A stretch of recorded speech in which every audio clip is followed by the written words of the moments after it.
ಒತ್ತಡದ ಬದುಕು, ಪೌಷ್ಟಿಕ ಆಹಾರದ ಕೊರತೆಯಿಂದ ಶುಗರ್, ಬಿಪಿ, ಬೊಜ್ಜು, ಗ್ಯಾಸ್ಟ್ರಿಕ್ ನಂತಹ ಆರೋಗ್ಯ ಸಮಸ್ಯೆ. ಹೆಚ್ಚು ಪೋಷಕಾಂಶಯುಕ್ತ ಆಹಾರ ಮತ್ತು ಸಿರಿಧಾನ್ಯಗಳೇ ಇದಕ್ಕೆ ಪರಿಹಾರ. ಮಿಲೆಕ್ಸ್ ಚೂರ್ಣಂ ಇಂದಿನ ವೇಗದ ಬದುಕಿಗೆ ಪುರಾತನ ಪೋಷಣೆಯ ಶಕ್ತಿ. ಇದು ಸಿರಿಧಾನ್ಯ, ಡ್ರೈ ಫ್ರೂಟ್ಸ್, ಮೊಳಕೆ ಕಾಳುಗಳು, ಧಾನ್ಯಗಳು ಹಾಗೂ ಸೀಡ್ಸ್ ಇಂದ ಸಮೃದ್ಧವಾಗಿದೆ. ಬನ್ನಿ ಮತ್ತೆ ಸಾಂಪ್ರದಾಯಿಕ ಸಿರಿಧಾನ್ಯಗಳಿಗೆ ಹಿಂದಿರುಗೋಣ. ಆರ್ಡರ್ ಮಾಡಲು ಲಿಂಕ್ ಡಿಸ್ಕ್ರಿಪ್ಷನ್ ಮತ್ತು ಪಿನ್ ಕಾಮೆಂಟ್ ನಲ್ಲಿದೆ.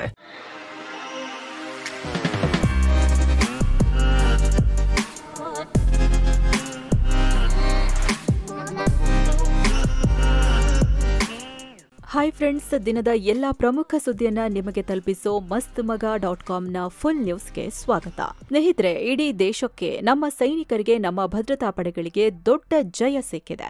ದೇಶದ ಒಳಗಿನ ಉಗ್ರವಾದ ಮಣ್ಣು ಮಾಡೋ ನಿಟ್ಟಿನಲ್ಲಿ ಮೇಜರ್ ಬೆಳವಣಿಗೆ ಆಗಿದೆ. ಟಾಪ್ ನಕ್ಸಲ್ ನಾಯಕ, ಮಾವೋವಾದಿ ಉಗ್ರ, ಸಿಪಿಐ ಮಾವೋವಾದಿ ಸಂಘಟನೆಯ ಹಿರಿಯ ನಾಯಕ ಮಲ್ಲುಜೋಲ ವೇಣುಗೋಪಾಲ್ ರಾವ್ ಅಲಿಯಾಸ್ ಸೋನು ಶರಣಾಗಿದ್ದಾನೆ. ಈತನ ಜೊತೆ 60 ನಕ್ಸಲರು ಕೂಡ ಶಸ್ತ್ರತ್ಯಾಗ ಮಾಡಿ ಶರಣಾಗಿದ್ದಾರೆ. ಈ ನಕ್ಸಲ್ ಲೀಡರ್ನ ಬಗ್ಗೆ ಮಾಹಿತಿ ನೀಡಿದವರಿಗೆ ಬರೋಬ್ಬರಿ 6 ಕೋಟಿ ರೂಪಾಯಿ ಬಹುಮಾನ ಘೋಷಿಸಲಾಗಿತ್ತು. ಈತನಿಗಾಗಿ ಎಲ್ಲೆಡೆ ಹುಡುಕಾಟ ಶುರುವಾಗಿತ್ತು. ಯಾಕಂದ್ರೆ ಈತ ದಶಕಗಳಿಂದ ಭಾರತಕ್ಕೆ ಬೇಕಿದ್ದ ನಕ್ಸಲ್. 2010ರಲ್ಲಿ ದಂತೆವಾಡದಲ್ಲಿ ದಾಳಿ ಮಾಡಿ 76 ಸಿಆರ್ಪಿಎಫ್ ಯೋಧರ ಸಾವಿಗೆ ಕಾರಣವಾಗಿದ್ದ. ಈ ದಾಳಿಯ ಹಿಂದಿನ ಮೇನ್ ಬ್ರೇನ್ ಈತನೇ ಆಗಿದ್ದ. ಹಾಗೆ ನಕ್ಸಲರಿಗೆ ಗೆರಿಲ್ಲಾ ಯುದ್ಧ ಹೇಳಿಕೊಡೋ ಜವಾಬ್ದಾರಿ ಹೊತ್ತಿದ್ದ. ಈಗಲೂ ಮಾವೋವಾದಿ ಉಗ್ರ ಸಂಘಟನೆಯ ಟಾಪ್ ಮುಖ ಅಂತ ಹೇಳಲಾಗ್ತಿತ್ತು. ಇದೇ ಕಾರಣಕ್ಕೆ ಈತನನ್ನ ಜೀವಂತವಾಗಿ ಅಥವಾ ಯಾವುದೇ ರೀತಿ ಹಿಡಿದು ಹಾಕಬೇಕು ಅಂತ ಭಾರತ ಪ್ರಯತ್ನ ಮಾಡಿತ್ತು. ಈಗ ಕೊನೆಗೂ ಈತನೇ ಆಯುಧ ಇಟ್ಟು ಮಂಡಿಯೂರಿದ್ದಾನೆ. ಈತನ ಜೊತೆಗೆ ಉಳಿದ ನಕ್ಸಲರು ಶಸ್ತ್ರಾಸ್ತ್ರ ಒಪ್ಪಿಸಿದ್ದಾರೆ. ಮಹಾರಾಷ್ಟ್ರದ ಗಡ್ಚಿರೋಲಿಯಲ್ಲಿ ಈ ದೊಡ್ಡ ಬೆಳವಣಿಗೆ ಆಗಿದೆ. 2026ರ ಹೊತ್ತಿಗೆ ಭಾರತವನ್ನ ನಕ್ಸಲ್ ಮುಕ್ತ ಮಾಡುವ ಕೇಂದ್ರ ಸರ್ಕಾರದ ಪ್ರಯತ್ನಕ್ಕೆ ಈಗ ದೊಡ್ಡ ಗೆಲುವು ಸಿಕ್ಕಿದೆ. ಇತ್ತೀಚೆಗಷ್ಟೇ ಈ ಮಲ್ಲುಜೋಲ ವೇಣುಗೋಪಾಲ್ ರಾವ್ ಸ್ಟೇಟ್ಮೆಂಟ್ ರಿಲೀಸ್ ಮಾಡಿದ್ದ. ಭಾರತ ಸರ್ಕಾರ ಮತ್ತು ನಮ್ಮ ನಡುವೆ ಆಗ್ತಿರೋ ಈ ಸಂಘರ್ಷವನ್ನ ಅಂತ್ಯ ಮಾಡೋಕೆ ನಾವು ಬಯಸ್ತೀವಿ. ನಾವು ಬೇಷರತ್ತಾಗಿ ಆಯುಧ ಕೆಳಗಿಳಿಸ್ತೀವಿ ಅಂದಿದ್ದ.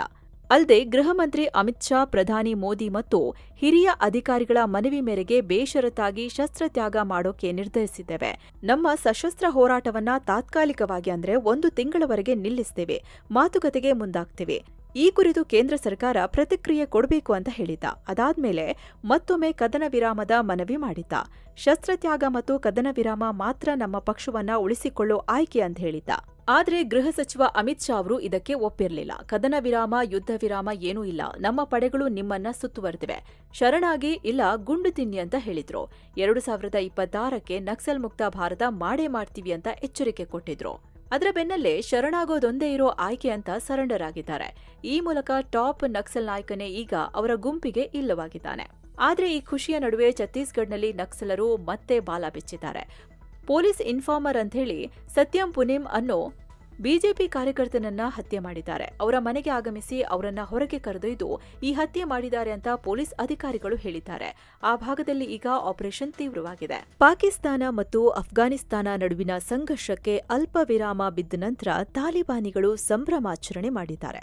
ಯುದ್ಧದಲ್ಲಿ 58 ಪಾಕಿಸ್ತಾನಿ ಸೈನಿಕರನ್ನ ಹತ್ಯೆ ಮಾಡಿದ್ದೀವಿ. ಸಂಘರ್ಷದಲ್ಲಿ ನಾವು ಗೆದ್ದಿದ್ದೀವಿ ಅಂತ ಅಫ್ಘಾನಿಗರು ಕುಣಿದಾಡಿದ್ದಾರೆ.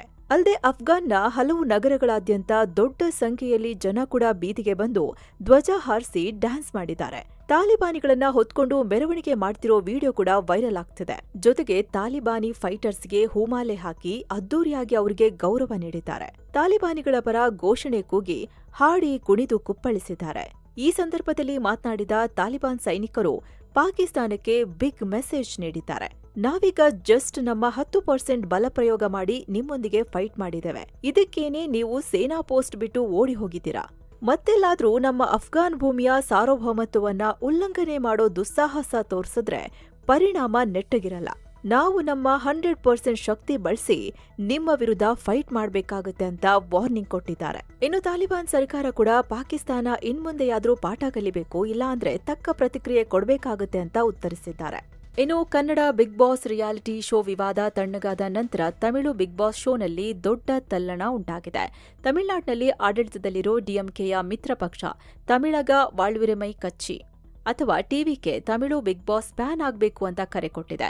ಬಿಗ್ ಬಾಸ್ ಶೋನಲ್ಲಿ ತೋರಿಸಿದ ಕೆಲ ಅಸಭ್ಯವಾದ ಸೀನ್ಗಳಿಂದ ತಮಿಳುನಾಡಿನ ಸಂಸ್ಕೃತಿಗೆ ಅವಮಾನ ಆಗಿದೆ ಅಂತ ಈ ಪಕ್ಷದ ನಾಯಕ ವೇಲ್ಮುರುಗನ್ ಆರೋಪಿಸಿದ್ದಾರೆ. ಬಿಗ್ ಬಾಸ್ನಲ್ಲಿ ನಡೆಯುವ ಚಟುವಟಿಕೆಗಳು ತಮಿಳುನಾಡಿನ ಸಂಪ್ರದಾಯ ಮತ್ತು ಸಂಸ್ಕೃತಿನ ಟಾರ್ಗೆಟ್ ಮಾಡ್ತಿದೆ.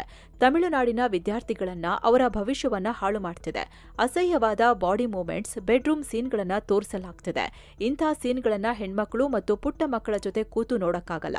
ಸದ್ಯ ಇಲ್ಲಿವರೆಗೆ ಯಾವುದೇ ರೀತಿಯ ಲೈಂಗಿಕ ದೃಶ್ಯಗಳನ್ನ ತೋರಿಸಿಲ್ಲ ಅಂತ ಬಿಗ್ ಬಾಸ್ ಮೇಲೆ ಆಕ್ರೋಶ ಹೊರಹಾಕಿದ್ದಾರೆ. ಜೊತೆಗೆ ಈ ವಿಷಯದ ಬಗ್ಗೆ ವಿಧಾನಸಭೆಯಲ್ಲಿ ಚರ್ಚೆ ಆಗಬೇಕು ಅಂತೇಳಿ ತಮಿಳುನಾಡಿನ ಅಸೆಂಬ್ಲಿ ಸ್ಪೀಕರ್ಗೆ ಪ್ರಸ್ತಾವನೆ ಸಲ್ಲಿಸಿದ್ದಾರೆ. ಅಲ್ಲದೆ ಎಲ್ಲಾದರೂ ಈ ಕುರಿತು ವಿಧಾನಸಭೆಯಲ್ಲಿ ಚರ್ಚೆ ಮಾಡೋಕೆ ಸ್ಪೀಕರ್ ಅನುಮತಿ ನೀಡಿಲ್ಲ ಅಂದ್ರೆ ಸಿಎಂ ಮತ್ತು ತಮಿಳುನಾಡಿನ ಐಟಿ ಮತ್ತು ಬ್ರಾಡ್ಕಾಸ್ಟ್ ಇಲಾಖೆ ಈ ಬಿಗ್ ಬಾಸ್ ಅನ್ನ ಬ್ಯಾನ್ ಮಾಡಿಲ್ಲ ಅಂದ್ರೆ ಪರಿಣಾಮ ನೆಟ್ಟಗಿರಲ್ಲ. ಬಿಗ್ ಬಾಸ್ ಒಳಗೆ ನುಗ್ಗಿ ದೊಡ್ಡ ಪ್ರತಿಭಟನೆ ಮಾಡ್ತೀವಿ. ಇದನ್ನ ಪ್ರಸಾರ ಮಾಡೋ ವಿಜಯ್ ಟೆಲಿವಿಷನ್ ಚಾನೆಲ್ನಲ್ಲೂ ಪ್ರತಿಭಟನೆ ನಡೆಯುತ್ತೆ. ಈ ಬೃಹತ್ ಪ್ರತಿಭಟನೆಯಲ್ಲಿ ಸಾವಿರಾರು ಸಂಖ್ಯೆಯಲ್ಲಿ ಮಹಿಳೆಯರು ಭಾಗವಹಿಸಲಿದ್ದಾರೆ ಅಂತ ಸರ್ಕಾರಕ್ಕೆ ಎಚ್ಚರಿಕೆ ನೀಡಿದ್ದಾರೆ. ಅಂದಹಾಗೆ ಅಕ್ಟೋಬರ್ 5ರಿಂದ ತಮಿಳಿನ ಬಿಗ್ ಬಾಸ್ ಸೀಸನ್ 9 ಶುರುವಾಗಿತ್ತು. ತಮಿಳು ನಟ ವಿಜಯ್ ಸೇತುಪತಿ ಇದನ್ನ ಹೋಸ್ಟ್ ಮಾಡ್ತಿದ್ದಾರೆ. ನಟನಟಿಯರು, ಇನ್ಫ್ಲೂಯೆನ್ಸರ್ಸ್, ಆಂಕರ್ಸ್, ಕಾಮಿಡಿಯನ್ಸ್ ಮತ್ತು ಮಾಡೆಲ್ಸ್ ಸೇರಿ ಒಟ್ಟು 20 ಸ್ಪರ್ಧಿಗಳಿದ್ದಾರೆ. ಇದೀಗ ಈ ಶೋ ನಡೀತಿರುವಾಗಲೇ ಬ್ಯಾನ್ ಮಾಡೋಕೆ ತಮಿಳುನಾಡಿನ ಆಡಳಿತಾರೂಢ ಮಿತ್ರ ಪಕ್ಷವೇ ಬೇಡಿಕೆ ಇಟ್ಟಿದೆ. ರಾಜ್ಯ ಸರ್ಕಾರ ಮತ್ತು ಸಾರಿಗೆ ನೌಕರರ ನಡುವಿನ ಗುದ್ದಾಟ ಸದ್ಯಕ್ಕೆ ಬಗೆಹರಿಯೋ ತರ ಕಾಣಿಸ್ತಿಲ್ಲ.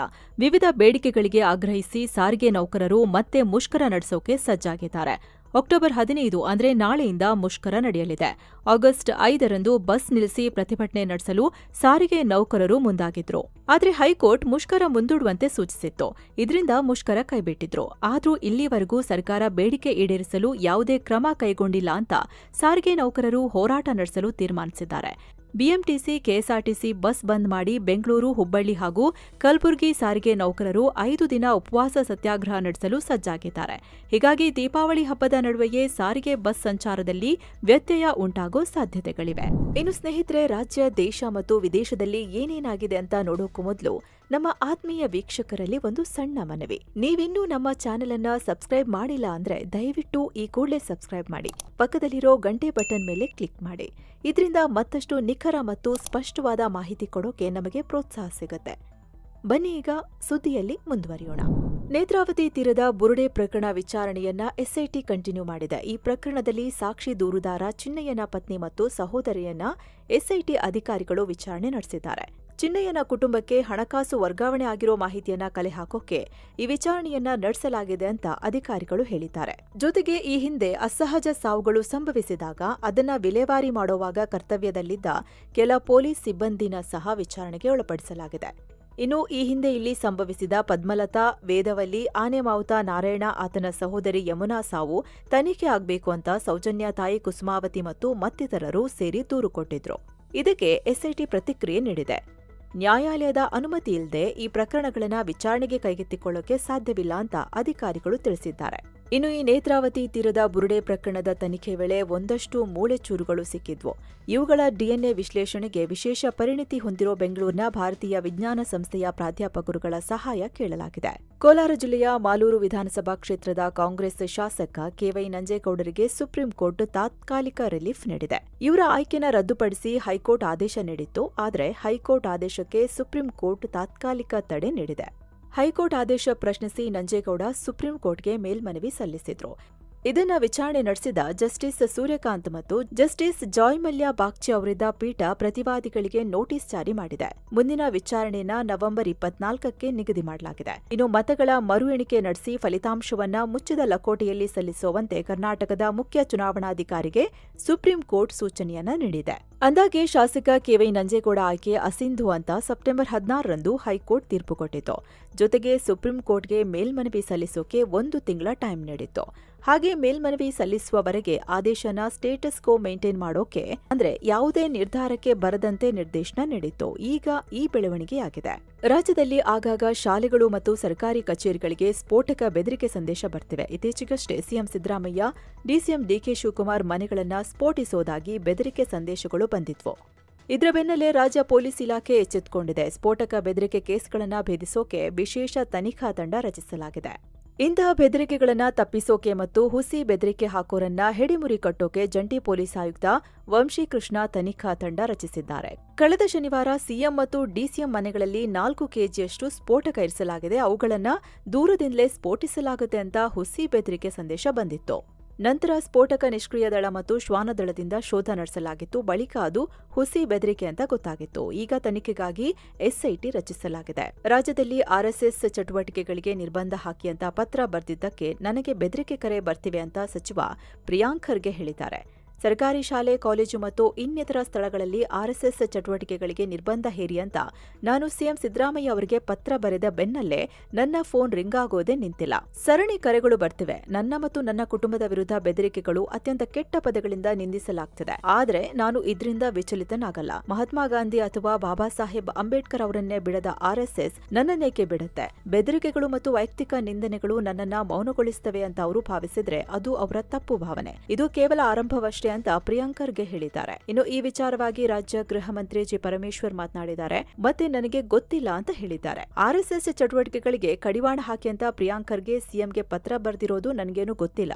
ಈ ವಿಚಾರವಾಗಿ ಗೃಹ ಇಲಾಖೆಗೆ ಪ್ರಸ್ತಾವನೆ ಬಂದ್ರೆ ಪರಿಶೀಲನೆ ಮಾಡ್ತೀವಿ ಅಂತ ಹೇಳಿದ್ದಾರೆ. ಕೇಂದ್ರ ಹಣಕಾಸು ಸಚಿವೆ ನಿರ್ಮಲಾ ಸೀತಾರಾಮನ್ ಅಕ್ಟೋಬರ್ 15ರಿಂದ ಕಲ್ಯಾಣ ಕರ್ನಾಟಕ ಜಿಲ್ಲೆಗಳಿಗೆ ಪ್ರವಾಸ ಕೈಗೊಳ್ಳಲಿದ್ದಾರೆ. ಕಲ್ಯಾಣ ಕರ್ನಾಟಕದ ಜಿಲ್ಲೆಗಳಾದ ಕಲಬುರಗಿ, ಬೀದರ್, ಕೊಪ್ಪಳ, ಬಳ್ಳಾರಿ, ರಾಯಚೂರು ಹಾಗೂ ಯಾದಗಿರಿಯಲ್ಲಿ ನಡೆಯಲಿರೋ ಕಾರ್ಯಕ್ರಮಗಳಲ್ಲಿ ಭಾಗಿಯಾಗಲಿದ್ದಾರೆ. ರೈತ ಪ್ರಮುಖರು, ರೈತ ಕೇಂದ್ರಗಳು, ಕೃಷಿ ತರಬೇತಿ ಕೇಂದ್ರಗಳು, ಕೃಷಿ ಉತ್ಪನ್ನಗಳ ಸಂಸ್ಕರಣಾ ಕೇಂದ್ರಗಳನ್ನು ಉದ್ಘಾಟನೆ ಮಾಡಿ ರೈತರೊಂದಿಗೆ ಸಂವಾದ ನಡೆಸಲಿದ್ದಾರೆ. ರಾಜ್ಯದಲ್ಲಿ ಮತ್ತೆ ಎನ್ಕೌಂಟರ್ ಆಗಿದೆ. ಹಳೆ ವೈಷಮ್ಯಕ್ಕೆ ಇಬ್ಬರನ್ನ ಹತ್ಯೆಗೈದಿದ್ದ ಆರೋಪಿ ಪರಾರಿಯಾಗಲು ಯತ್ನಿಸಿದಾಗ ಆತನ ಕಾಲಿಗೆ ಪೊಲೀಸರು ಗುಂಡು ಹಾರಿಸಿ ಅರೆಸ್ಟ್ ಮಾಡಿದ್ದಾರೆ. ಬಂಧಿತ ಆರೋಪಿಯನ್ನ ಅಕ್ಷಯ್ ಜುಲಜುಲೆ ಅಂತ ಗುರುತಿಸಲಾಗಿದೆ. ವಿಜಯಪುರ ಜಿಲ್ಲೆಯ ಕನ್ನೂರು ಗ್ರಾಮದಲ್ಲಿ ಈ ಘಟನೆಯಾಗಿದೆ. ಭಾನುವಾರ ರಾತ್ರಿ ಕನ್ನೂರು ಗ್ರಾಮದಲ್ಲಿ ಸಾಗರ ಬೆಳುಂಡಗಿ ಮತ್ತು ಇಸಾಕ್ ಕುರೇಶಿ ಅನ್ನೋರ ಹತ್ಯೆಯಾಗಿತ್ತು. ಈ ಸಂಬಂಧ ವಿಜಯಪುರ ಗ್ರಾಮೀಣ ಪೊಲೀಸ್ ಠಾಣೆಯಲ್ಲಿ ಕೇಸ್ ದಾಖಲಾಗಿತ್ತು. ತನಿಖೆಗಿಳಿದ ಪೊಲೀಸರು 5 ಜನ ಆರೋಪಿಗಳನ್ನ ಸೆರೆ ಹಿಡಿಯೋಕೆ ಕನ್ನೂರು ಗ್ರಾಮದ ಹೊರವಲಯಕ್ಕೆ ತೆರಳಿದ್ರು. ಈ ವೇಳೆ ಪ್ರಕರಣದ ಪ್ರಮುಖ ಆರೋಪಿ ಅಕ್ಷಯ್ ಜುಲಜುಲೆ ಪರಾರಿಯಾಗಲು ಯತ್ನಿಸಿದ್ದಾನೆ. ಹೀಗಾಗಿ ಆತನ ಕಾಲಿಗೆ ಪೊಲೀಸರು ಗುಂಡು ಹಾರಿಸಿ ಅರೆಸ್ಟ್ ಮಾಡಿದ್ದಾರೆ. ಈ ವೇಳೆ ಇಬ್ಬರು ಪೊಲೀಸ್ ಸಿಬ್ಬಂದಿ ಗಾಯಗೊಂಡಿದ್ದು ಸದ್ಯ ಆರೋಪಿ ಹಾಗೂ ಸಿಬ್ಬಂದಿಯನ್ನ ಆಸ್ಪತ್ರೆಗೆ ದಾಖಲಿಸಲಾಗಿದೆ. ಹಳೆ ವೈಷಮ್ಯಕ್ಕಾಗಿ ಈ ಹತ್ಯೆಗಳು ನಡೆದಿವೆ ಅಂತ ವಿಜಯಪುರ ಎಸ್ಪಿ ಲಕ್ಷ್ಮಣ ನಿಂಬರ್ಗಿ ಸ್ಪಷ್ಟಪಡಿಸಿದ್ದಾರೆ. ಕೋಲ್ಡ್ರಿಫ್ ಸೇರಿದಂತೆ 3 ಕೆಮ್ಮಿನ ಔಷಧಿಗಳನ್ನು ಗುರುತಿಸಿ ವಿಶ್ವ ಆರೋಗ್ಯ ಸಂಸ್ಥೆ ಎಚ್ಚರಿಕೆ ನೀಡಿದೆ. ಕೋಲ್ಡ್ರಿಫ್, ರೆಸ್ಪಿಫ್ರೆಶ್ ಮತ್ತು ಟಿಆರ್ ಅಂಡ್ ರಿಲೈಫ್ ಹೆಸರಿನ ಕೆಮ್ಮಿನ ಔಷಧಿಗಳು ತೀವ್ರ ಮತ್ತು ಮಾರಣಾಂತಿಕ ಕಾಯಿಲೆಗಳಿಗೆ ಕಾರಣವಾಗಬಹುದು ಅಂತ ಎಚ್ಚರಿಕೆ ನೀಡಿದೆ. ಅಲ್ಲದೆ ಈ 3 ಉತ್ಪನ್ನಗಳು ವಿಶ್ವದಾದ್ಯಂತ ಎಲ್ಲಾದ್ರೂ ವರದಿಯಾದ್ರೆ ನಮಗೆ ತಿಳಿಸಿ ಅಂತ ಒತ್ತಾಯಿಸಿದೆ. ಇನ್ನು ಕೋಲ್ಡ್ರಿಫ್ ಸಿರಪ್ ಸೇವನೆಯಿಂದ ಮಕ್ಕಳು ಸಾವನ್ನಪ್ಪಿರೋ ಕೇಸ್ನಲ್ಲಿ ಅರೆಸ್ಟ್ ಆಗಿರೋ ವೈದ್ಯ ಪ್ರವೀಣ್ ಸೋನಿಗೆ ಜಾಮೀನು ನೀಡಲು ಮಧ್ಯಪ್ರದೇಶ ಜಿಲ್ಲಾ ನ್ಯಾಯಾಲಯ ನಿರಾಕರಿಸಿದೆ. ಔಷಧಿಯನ್ನ ಶಿಫಾರಸು ಮಾಡ್ತೀನಿ ಅಂತ ಈ ವೈದ್ಯ ಫಾರ್ಮಾ ಕಂಪನಿಯಿಂದ ಸುಮಾರು 10% ಕಮಿಷನ್ ಪಡೆದಿದ್ದಾರೆ ಅಂತ ಕೋರ್ಟ್ಗೆ ಪೊಲೀಸರು ತಿಳಿಸಿದ್ರು. ಹೀಗಾಗಿ ಕೋರ್ಟ್ ಬೇಲ್ ನೀಡೋಕೆ ನಿರಾಕರಿಸಿದೆ. ಆದ್ರೆ ವೈದ್ಯರ ಪರ ವಕೀಲರು ಈ ಕೋಲ್ಡ್ರಿಫ್ ಸಿರಪ್ ಅನ್ನ ಶಿಫಾರಸು ಮಾಡಿರೋದನ್ನ ಸಮರ್ಥಿಸಿಕೊಂಡಿದ್ದಾರೆ. 15 ವರ್ಷಗಳಿಂದ ಇದೇ ಸಿರಪ್ ಅನ್ನ ಬಳಸಲಾಗ್ತಿದೆ. ಔಷಧದ ಗುಣಮಟ್ಟಕ್ಕೆ ವೈದ್ಯರು ಜವಾಬ್ದಾರರಲ್ಲ, ಅದು ವಿಷಕಾರಿ ಅಂತ ವೈದ್ಯರಿಗೆ ತಿಳಿದಿರಲಿಲ್ಲ ಅಂದಿದ್ದಾರೆ. ಟ್ರಂಪ್ರ ಟ್ಯಾರಿಫ್ನಿಂದ ಜಗತ್ತಲ್ಲಿ ಏರುಪೇರಾಗ್ತಿರೋ ಹೊತ್ತಲ್ಲಿ ಐಎಂಎಫ್ ಮುಖ್ಯಸ್ಥೆ ಕ್ರಿಸ್ಟಲಿನಾ ಜಾರ್ಜಿವಾ ಭಾರತದಲ್ಲಿ ಮಾಡಲಾದ ಸುಧಾರಣೆಗಳನ್ನ ಹೊಗಳಿದ್ದಾರೆ. ಭಾರತ ತನ್ನ ಆರ್ಥಿಕತೆನ ಇಂಪ್ರೂವ್ ಮಾಡೋಕೆ ಬಹಳ ದಿಟ್ಟವಾದ ನಿರ್ಧಾರಗಳನ್ನ ಮಾಡಿದೆ, ದೊಡ್ಡ ಸುಧಾರಣೆಗಳನ್ನ ತಂದಿದೆ. ಇದಕ್ಕೆ ನಾನು ದೊಡ್ಡ ಮಟ್ಟದಲ್ಲಿ ಸಪೋರ್ಟ್ ಮಾಡ್ತೀನಿ ಅಂತ ಹೇಳಿದ್ದಾರೆ. ಅಲ್ಲದೆ ನಮಗೆ ತುಂಬಾ ಜನ ಹೇಳಿದ್ರು ದೊಡ್ಡ ಮಟ್ಟದಲ್ಲಿ ಡಿಜಿಟಲ್ ಐಡೆಂಟಿಟಿ ಸಿಸ್ಟಮ್ ಜಾರಿಗೆ ತರೋಕೆ ಭಾರತದ ಕೈಯಿಂದ ಆಗಲ್ಲ ಅಂತ. ಆದ್ರೆ ಭಾರತ ಅವರೆಲ್ಲರನ್ನ ತಪ್ಪು ಅಂತ ಪ್ರೂವ್ ಮಾಡಿದೆ ಅಂತ ಹೇಳಿದ್ದಾರೆ. ಜೊತೆಗೆ tax system, digital payment system ಮತ್ತು ಆಧಾರ್ ಕಾರ್ಡ್ ಡಿಜಿಟಲ್ ಐಡಿ ಸಿಸ್ಟಂನಲ್ಲಿ ಭಾರತದ ಸುಧಾರಣೆಯನ್ನ ಜಗತ್ತು ಮೆಚ್ಚಬೇಕು ಅಂತ ಹೇಳಿದ್ದಾರೆ. ರಕ್ಷಣಾ ಸಚಿವ ರಾಜನಾಥ್ ಸಿಂಗ್ ಇಂಟ್ರೆಸ್ಟಿಂಗ್ ಹೇಳಿಕೆ ನೀಡಿದ್ದಾರೆ. ಕೆಲ ದೇಶಗಳು ಓಪನ್ ಆಗಿ ಅಂತಾರಾಷ್ಟ್ರೀಯ ಕಾನೂನುಗಳನ್ನ ಉಲ್ಲಂಘಿಸುತ್ತಿವೆ, ಕೆಲವಂತೂ ತಮ್ಮದೇ ಹೊಸ ನಿಯಮಗಳನ್ನ ರೂಪಿಸೋಕೆ ನೋಡ್ತಿದ್ದಾವೆ, ಭವಿಷ್ಯದಲ್ಲಿ ಜಗತ್ತನ್ನ ಕಂಟ್ರೋಲ್ ಮಾಡೋಕೆ ನೋಡ್ತಿವೆ ಅಂತ ಹೇಳಿದ್ದಾರೆ. ಆದ್ರೆ ಯಾವ ದೇಶ ಅಂತ ಮೆನ್ಷನ್ ಮಾಡಿಲ್ಲ. ಮುಂದುವರೆದು ಭಾರತ ಅಂತಾರಾಷ್ಟ್ರೀಯ ಕಾನೂನನ್ನ ಅನುಸರಿಸಿ ಗೌರವಿಸುತ್ತದೆ. ಪ್ರಸ್ತುತ ಇರೋ ಜಾಗತಿಕ ಸಂಸ್ಥೆಗಳು ಈಗಿನ ಸಮಸ್ಯೆಗಳನ್ನ ಎಫೆಕ್ಟಿವ್ ಆಗಿ ಹ್ಯಾಂಡಲ್ ಮಾಡ್ತಿಲ್ಲ. ವಿಶ್ವಸಂಸ್ಥೆಯಲ್ಲಿ ದೊಡ್ಡ ಮಟ್ಟದಲ್ಲಿ ಸುಧಾರಣೆ ಆಗಿಲ್ಲ ಅಂದ್ರೆ ಜನರು ಮತ್ತು ದೇಶಗಳು ಅದನ್ನ ನಂಬೋದೇ ಬಿಡ್ತಾರೆ. ನಮಗೆ ಹೊಸ ಮತ್ತು ನ್ಯಾಯಯುತವಾದ ಅಂತಾರಾಷ್ಟ್ರೀಯ ಸಹಯೋಗ ವ್ಯವಸ್ಥೆ ಬೇಕು ಅಂತ ರಾಜನಾಥ್ ಸಿಂಗ್ ಈವೆಂಟ್ ಒಂದರಲ್ಲಿ ಹೇಳಿದ್ದಾರೆ. ಟೆಕ್ ದೈತ್ಯ ಕಂಪನಿ ಗೂಗಲ್, ಭಾರತೀಯ ಏರ್ಟೆಲ್ ಮತ್ತು ಅದಾನಿ ಗ್ರೂಪ್ ಜಂಟಿಯಾಗಿ ಮಹತ್ವದ ಘೋಷಣೆ ಮಾಡಿವೆ. 3 ಕಂಪನಿಗಳು ಸೇರಿ ಆಂಧ್ರಪ್ರದೇಶದ ವಿಶಾಖಪಟ್ಟಣಂನಲ್ಲಿ ಭಾರತದ ಮೊಟ್ಟ ಮೊದಲ ಆರ್ಟಿಫಿಷಿಯಲ್ ಇಂಟೆಲಿಜೆನ್ಸ್ ಹಬ್ ಅನ್ನ ನಿರ್ಮಾಣ ಮಾಡುವುದಾಗಿ ತಿಳಿಸಿವೆ. ಈ ಯೋಜನೆಗಾಗಿ ಮುಂದಿನ 5 ವರ್ಷದಲ್ಲಿ ಒಟ್ಟು $15 ಬಿಲಿಯನ್ ಹಣವನ್ನ ಹೂಡಿಕೆ ಮಾಡಲಾಗ್ತಿದೆ. ಇದರಲ್ಲಿ ಹೆಚ್ಚಿನ ಹೂಡಿಕೆಯನ್ನ ಗೂಗಲ್ ಮಾಡಲಿದೆ. ಇದು ಅಮೆರಿಕದ ಹೊರಗೆ ಎಐ ಹಬ್ ಮೇಲೆ ಮಾಡ್ತಿರೋ ಅತಿ ದೊಡ್ಡ ಹೂಡಿಕೆಯಾಗಿದೆ ಅಂತ ಗೂಗಲ್ ಕ್ಲೌಡ್ನ ಸಿಇಒ ಥಾಮ್ಸನ್ ಕುರಿಯನ್ ಹೇಳಿದ್ದಾರೆ. ಭಾರತಕ್ಕೆ ಹೂಡಿಕೆ ಬೇಡ ಅಂತ ಟ್ರಂಪ್ ಒಂದೇ ಸಮನೆ ಅಳ್ತಿರೋ ಹೊತ್ತಲ್ಲಿ ಈ ಬೆಳವಣಿಗೆಯಾಗಿದೆ. ಇನ್ನು ಹಿರಿಯ ಐಪಿಎಸ್ ಅಧಿಕಾರಿ ಅಲೋಕ್ ಕುಮಾರ್ ಕೇಸ್ನಲ್ಲಿ ರಾಜ್ಯ ಸರ್ಕಾರಕ್ಕೆ ದೊಡ್ಡ ಹಿನ್ನಡೆಯಾಗಿದೆ. ಅಲೋಕ್ ಕುಮಾರ್ ವಿರುದ್ಧದ ಫೋನ್ ಟ್ಯಾಪಿಂಗ್ ಕೇಸನ್ನ ಇಲಾಖಾ ತನಿಖೆ ನಡೆಸಿ ಅಂತ ರಾಜ್ಯ ಸರ್ಕಾರ ಆದೇಶಿಸಿತ್ತು. ಈ ಆದೇಶವನ್ನ ಕೇಂದ್ರ ಆಡಳಿತಾತ್ಮಕ ನ್ಯಾಯಮಂಡಳಿ ಸಿಎಟಿ ರದ್ದುಗೊಳಿಸಿದೆ. ಅಲ್ಲದೆ ತಡೆಹಿಡಿಯಲಾಗಿದ್ದ ಅವರ ಬಡ್ತಿ ಮತ್ತು ಇತರ ಸೌಲಭ್ಯಗಳನ್ನು ನೀಡುವಂತೆ ಆದೇಶಿಸಿದೆ. ಸರ್ಕಾರದ ಇಲಾಖಾ ತನಿಖೆ ಆದೇಶ ಪ್ರಶ್ನಿಸಿ ಅಲೋಕ್ ಕುಮಾರ್ ಸಿಎಟಿ ಮೊರೆ ಹೋಗಿದ್ರು. ಈಗ ಸಿಎಟಿ ಈ ಆದೇಶ ನೀಡಿದೆ. ಇದರೊಂದಿಗೆ ರಾಜ್ಯ ಸರ್ಕಾರಕ್ಕೆ ಹಿನ್ನಡೆಯಾದಂತಾಗಿದೆ. ಅಂದಹಾಗೆ 2019ರಲ್ಲಿ ಕಾಂಗ್ರೆಸ್ ಜೆಡಿಎಸ್ ಮೈತ್ರಿ ಸರ್ಕಾರ ಆಡಳಿತದಲ್ಲಿದ್ದಾಗ ಫೋನ್ ಟ್ಯಾಪಿಂಗ್ ಹಗರಣ ಭಾರೀ ಸದ್ದು ಮಾಡಿತ್ತು. ಈ ಕೇಸಲ್ಲಿ ಅಂದಿನ ಗೃಹ ಇಲಾಖೆಯ ಕೆಲವು ಅಧಿಕಾರಿಗಳ ಪಾತ್ರದ ಕುರಿತು ತನಿಖೆ ನಡೆದಿತ್ತು. ಪ್ರಕರಣಕ್ಕೆ ಸಂಬಂಧಿಸಿದಂತೆ ಅಲೋಕ್ ಕುಮಾರ್ ಸೇರಿದಂತೆ ಕೆಲವು ಅಧಿಕಾರಿಗಳ ವಿರುದ್ಧ ಇಲಾಖಾ ತನಿಖೆಗೆ ರಾಜ್ಯ ಸರ್ಕಾರ ಆದೇಶಿಸಿತ್ತು. ಕೇರಳದಲ್ಲಿ ಮತ್ತೆ ಹಿಜಾಬ್ ಗಲಾಟೆ ಮುನ್ನೆಲೆಗೆ ಬಂದಿದೆ. ಕ್ರೈಸ್ತ ಸಮುದಾಯಕ್ಕೆ ಸೇರಿದ ಶಾಲೆಯೊಂದರಲ್ಲಿ ವಿದ್ಯಾರ್ಥಿನಿಯೊಬ್ಬರು ಹಿಜಾಬ್ ಧರಿಸಿ ಬಂದಿದ್ರು. ಇದರ ಕುರಿತು ಶಾಲಾ ಪ್ರಾಂಶುಪಾಲರು ಪೋಷಕರ ಸಭೆ ಕರೆದು ಎಲ್ಲಾ ಮಕ್ಕಳು ಶಾಲೆಯ ಸಮವಸ್ತ್ರ ನೀತಿಯನ್ನ ಪಾಲಿಸಬೇಕು ಅಂತ ತಿಳಿಸಿದ್ರು. ಆದರೆ ಇದಕ್ಕೆ ಕೆಲ ಪಾಲಕರು ಎಸ್ಡಿಪಿಐನ ಬೆಂಬಲಿಗರೊಂದಿಗೆ ಸೇರ್ಕೊಂಡು ಗಲಾಟೆ ಮಾಡಿದ್ದಾರೆ. ಪರಿಸ್ಥಿತಿ ವಿಕೋಪಕ್ಕೆ ಹೋಗ್ತಿದ್ದಂತೆ ಪ್ರಾಂಶುಪಾಲೆ ಶಾಲೆಗೆ ಅಕ್ಟೋಬರ್ 13-14ರಂದು ರಜೆ ಘೋಷಣೆ ಮಾಡಿದ್ದರು. ಇದಕ್ಕೆ ರಾಜಕೀಯ ಬಣ್ಣ ಬಳಿದು ಗಲಾಟೆ ಆರಂಭವಾಗಿತ್ತು. ನಂತರ ಎರ್ನಾಕುಲಂ ಸಂಸದ ಹಿಬೆ ಎಡನ್ ನೇತೃತ್ವದಲ್ಲಿ ನಡೆದ ಸಭೆಯಲ್ಲಿ ಪೋಷಕರು ಶಾಲೆಯ ಸಮವಸ್ತ್ರ ನಿಯಮವನ್ನ ಪಾಲಿಸಲು ಒಪ್ಪಿಕೊಂಡಿದ್ದಾರೆ ಅಂತ ತಿಳಿದುಬಂದಿದೆ. ಅಹಮದಾಬಾದ್ನ ಸರ್ದಾರ್ ವಲ್ಲಭಭಾಯಿ ಪಟೇಲ್ ಅಂತಾರಾಷ್ಟ್ರೀಯ ವಿಮಾನ ನಿಲ್ದಾಣದಲ್ಲಿ ಎಮರ್ಜೆನ್ಸಿ ಘೋಷಿಸಲಾಗಿತ್ತು. ಕತಾರ್ ಏರ್ವೇಸ್ನ ವಿಮಾನವೊಂದು ಭಾರತದ ವಾಯು ಪ್ರದೇಶದಲ್ಲಿದ್ದಾಗ ಸಡನ್ ಆಗಿ ವಿಮಾನದ ಕ್ಯಾಬಿನ್ ಪ್ರೆಷರ್ನ ಕಳೆದುಕೊಂಡಿತ್ತು. ಈ ವಿಮಾನ ದೋಹಾದಿಂದ ಹಾಂಗ್ಕಾಂಗ್ಗೆ ಪ್ರಯಾಣ ಮಾಡ್ತಿತ್ತು. ಎಲ್ಲಾ ಪ್ರೆಷರ್ ಇಕ್ವಿಪ್ಮೆಂಟ್ಗಳು ಕೈಕೊಟ್ಟ ಕಾರಣ ಸಿಬ್ಬಂದಿ ಸಂಪೂರ್ಣ ಎಮರ್ಜೆನ್ಸಿನ ಘೋಷಣೆ ಮಾಡಿದ್ರು. ಅಹಮದಾಬಾದ್ ಎಟಿಸಿ ವಿಮಾನದಿಂದ ಸಂಕಷ್ಟದ ಮೆಸೇಜ್ ಸ್ವೀಕರಿಸಿದ ತಕ್ಷಣ ವಿಮಾನದ ಲ್ಯಾಂಡಿಂಗ್ಗೆ ಜಾಗ ಮಾಡಿಕೊಟ್ರು. ಜೊತೆಗೆ ಎಲ್ಲಾ ಎಮರ್ಜೆನ್ಸಿ ಪ್ರೋಟೋಕಾಲ್ನ ಆಕ್ಟಿವೇಟ್ ಮಾಡಲಾಗಿತ್ತು. ನಂತರ ಮಧ್ಯಾಹ್ನ 2:32ಕ್ಕೆ ವಿಮಾನವನ್ನ ಸೇಫ್ ಆಗಿ ಲ್ಯಾಂಡ್ ಮಾಡಲಾಗಿದೆ. ಅಂದಹಾಗೆ ವಿಮಾನ ಆಗಸದಲ್ಲಿದ್ದಾಗ ಏರ್ ಪ್ರೆಷರ್ ಕುಸಿದ್ರೆ ವಿಮಾನದಲ್ಲಿನ ಆಕ್ಸಿಜನ್ ಕುಸಿದು ಹೋಗುತ್ತೆ. ಜೊತೆಗೆ ಹೊರಗಿನ -50 ಇಂದ -70 ಡಿಗ್ರಿ ಸೆಂಟಿಗ್ರೇಡ್ನಷ್ಟು ತಂಪಾದ ಗಾಳಿ ಕ್ಯಾಬಿನ್ ಒಳಗೆ ನುಗ್ಗುತ್ತೆ. ಇದರಿಂದ ವಿಮಾನ ಪ್ರಯಾಣಿಕರಿಗೆ ಭಾರಿ ತೊಂದರೆ ಆಗುತ್ತೆ. ಪಶ್ಚಿಮ ಬಂಗಾಳದ ದುರ್ಗಾಪುರದಲ್ಲಿ ಎಂಬಿಬಿಎಸ್ ವಿದ್ಯಾರ್ಥಿನಿ ಮೇಲೆ ಸಾಮೂಹಿಕ ಅತ್ಯಾಚಾರ ನಡೆದಿತ್ತು. ಇದಕ್ಕೆ ಪ್ರತಿಕ್ರಿಯಿಸಿದ ಬಂಗಾಳ ಸಿಎಂ ಮಮತಾ ಬ್ಯಾನರ್ಜಿ ಹೆಣ್ಮಕ್ಳು ರಾತ್ರಿ ಹೊತ್ತು ಹೊರಗೆ ಹೋಗಬಾರದು ಅಂತ ಹೇಳಿದ್ರು. ಈಗ ಇದು ವಿವಾದಕ್ಕೆ ಕಾರಣವಾಗಿದೆ. ಮಮತಾ ಬ್ಯಾನರ್ಜಿಯವರ ಈ ಹೇಳಿಕೆ ಖಂಡಿಸಿ ಬಿಜೆಪಿಯವರು ಆಪರೇಷನ್ ಲಾಲ್ ಮಿರ್ಚ್ ಹೆಸರಿನಲ್ಲಿ ಪ್ರತಿಭಟನೆ ಆರಂಭಿಸಿದ್ದಾರೆ. ರಾಜ್ಯದಲ್ಲಿ ಕಾನೂನು ಸುವ್ಯವಸ್ಥೆ ಹಾಳಾಗಿದೆ. ಮಹಿಳೆಯರಿಗೆ ರಕ್ಷಣೆ ಒದಗಿಸೋಕೆ ಸರ್ಕಾರ ವಿಫಲವಾಗಿದೆ. ಆದ್ರಿಂದ ನಮ್ಮ ರಕ್ಷಣೆ ನಾವೇ ಮಾಡ್ಕೋಬೇಕು ಅಂತೇಳಿ ಬಂಗಾಳದ ಬಿಜೆಪಿ ಮಹಿಳೆಯರಿಗೆ ಕಾರದ ಪುಡಿ ಹಂಚಿದ್ದಾರೆ. ತೈವಾನ್ ಮೂಲದ ಎಲೆಕ್ಟ್ರಾನಿಕ್ ದೈತ್ಯ ಫಾಕ್ಸ್ಕಾನ್ ಕಂಪನಿ ತಮಿಳುನಾಡಿನಲ್ಲಿ 15,000 ಕೋಟಿ ರೂಪಾಯಿಯನ್ನ ಹೂಡಿಕೆ ಮಾಡೋದಾಗಿ ಅನೌನ್ಸ್ ಮಾಡಿದೆ. ಇದರಿಂದ ಸುಮಾರು 14,000 ಉದ್ಯೋಗಗಳು ಸೃಷ್ಟಿ ಆಗಬಹುದು ಅಂತ ಅಂದಾಜು ಮಾಡಲಾಗಿದೆ. ಫಾಕ್ಸ್ಕಾನ್ ಕಂಪನಿ ಹಲವು ಮ್ಯಾನುಫ್ಯಾಕ್ಚರಿಂಗ್ ಪ್ರಾಜೆಕ್ಟ್ ಮೇಲೆ ಈ ಹೂಡಿಕೆ ಮಾಡಲಿದೆ ಅಂತ ತಮಿಳುನಾಡಿನ ಕೈಗಾರಿಕಾ ಸಚಿವ ಬಿ ರಾಜಾ ಹೇಳಿದ್ದಾರೆ. ಆದರೆ ಎಕ್ಸಾಕ್ಟ್ ಆಗಿ ಯಾವೆಲ್ಲ ಪ್ರಾಜೆಕ್ಟ್ನಲ್ಲಿ ಫಾಕ್ಸ್ಕಾನ್ ಹೂಡಿಕೆ ಮಾಡಲಿದೆ ಅನ್ನೋದನ್ನ ಬಹಿರಂಗಪಡಿಸಿಲ್ಲ. ಆದರೆ ಎಲೆಕ್ಟ್ರಿಕ್ ವೆಹಿಕಲ್ ಬ್ಯಾಟರಿ ಮತ್ತು ಇತರ ಟೆಕ್ನಾಲಜಿ ಕ್ಷೇತ್ರದ ಮೇಲೆ ಹೂಡಿಕೆ ಮಾಡೋ ಸಾಧ್ಯತೆ ಇದೆ ಅಂತ ಹೇಳಲಾಗ್ತಿದೆ. ಇನ್ನು ಸೆಪ್ಟೆಂಬರ್ ತಿಂಗಳ ಚಿಲ್ಲರೆ ಹಣದುಬ್ಬರ ಡೇಟಾ ಬಿಡುಗಡೆಯಾಗಿದೆ. 1.54%ಗೆ ಇಳಿದಿದೆ. 2017ರ ನಂತರ ಫಸ್ಟ್ ಟೈಮ್ ಈ ಮಟ್ಟದಲ್ಲಿ ಚಿಲ್ಲರೆ ಹಣದುಬ್ಬರ ಇಳಿಮುಖವಾಗಿದೆ. ಆಹಾರ ಮತ್ತು ತೈಲ ಬೆಲೆಗಳು ಇಳಿಕೆಯಾಗಿರೋದ್ರಿಂದ ಆರ್ಬಿಐನ ಟಾರ್ಗೆಟ್ಗಿಂತ ಹಣದುಬ್ಬರ ಕಡಿಮೆಯಾಗಿದೆ.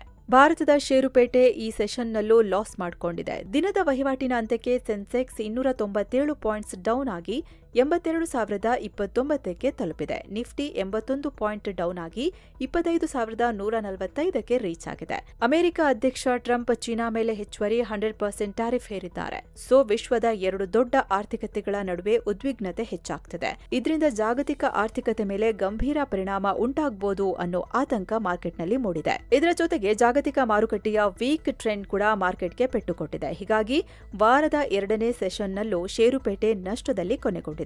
ಇನ್ನು Wipro, Tech Mahindra, Hindustan Unilever, ICICI Bank ಮತ್ತು ಪವರ್ ಗ್ರಿಡ್ ಕಾರ್ಪೊರೇಷನ್ ಷೇರುಗಳು ಗ್ರೀನ್ನಲ್ಲಿದ್ವು. Bajaj Finance, Tata Consultancy Services, Asian Paints, Indus Bank ಮತ್ತು ಟಾಟಾ ಸ್ಟೀಲ್ ಶೇರ್ಗಳು ರೆಡ್ನಲ್ಲಿದ್ವು.